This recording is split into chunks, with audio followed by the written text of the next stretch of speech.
Welcome back to the channel. If you've been watching the news, or, even just scrolling your feed, you've probably seen the devastating floods hitting the US right now.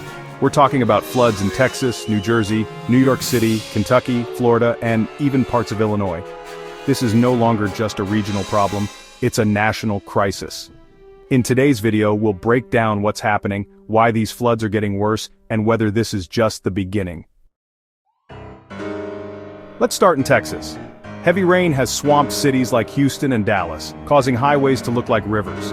Some areas received 12 to 14 inches of rain in just a day, leading to flash floods, water rescues, and entire neighborhoods being cut off. Texas is used to storms, but the pace and severity of these floods are unprecedented. Experts are blaming warmer Gulf waters, which supercharge storm systems. Up in the Northeast, both New Jersey and New York City are drowning. In New Jersey, towns like Paterson and Hoboken are underwater. Emergency declarations have been issued, and rescue crews are working non-stop. Meanwhile, in New York City, yet again the subways flooded, stations with water gushing down like waterfalls. This is happening even without hurricanes, which shows just how vulnerable the city has become. NYC is dealing with aging infrastructure that can't handle the kind of rapid, heavy rainfall that's becoming more common due to climate change. But the problem doesn't stop there. In Kentucky, especially in the Appalachian region, residents are still recovering from last year's deadly floods, yet this summer brought more flash floods that have killed several people and destroyed homes. Then you've got Illinois, where Chicago experienced severe urban flooding. Streets in the downtown loop were submerged, disrupting commutes and businesses. Even parts of the city's underground pedestrian walkways flooded. And down in Florida, it's not just hurricanes causing trouble. South Florida, especially Miami and Fort Lauderdale, saw severe flooding from intense localized rainstorms. The thing is, Florida's low-lying geography combined with sea level rise makes even normal rain events dangerous. Some experts say that within a few decades, parts of Miami could be underwater permanently.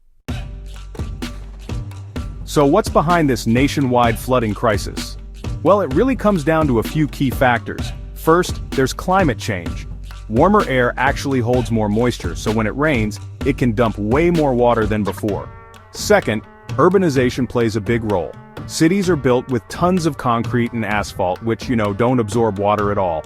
So that leads to faster runoff and, more flooding. And third, we've got aging infrastructure. A lot of America's drainage systems, sewers, and dams were built decades ago for weather patterns that, honestly, just don't exist anymore.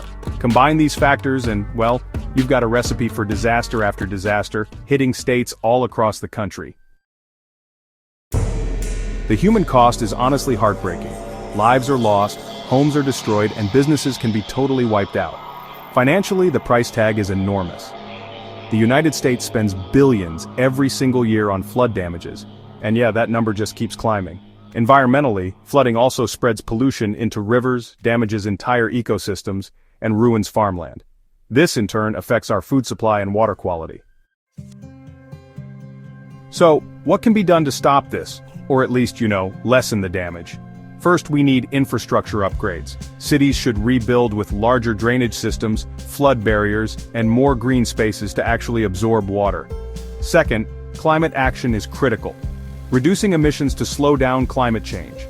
Third, better planning is key, like building smarter and avoiding construction in high-risk flood zones. And finally, personal preparedness matters. Knowing your flood risk, having an emergency plan, and getting the right insurance. Some cities are already investing in solutions, like New York's cloudburst program to manage rain surges, and Miami's pump systems to fight rising seas. But is it enough? These floods aren't just wake-up calls, they're alarms, ringing loudly across the country.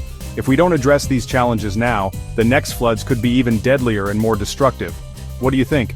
Have you experienced these floods in your area? Drop your thoughts in the comments, I'd really love to hear from you. Thanks for watching, don't forget to like, subscribe, and hit the notification bell so you never miss updates on climate, disasters, and preparedness. Stay safe out there, I'll see you in the next video.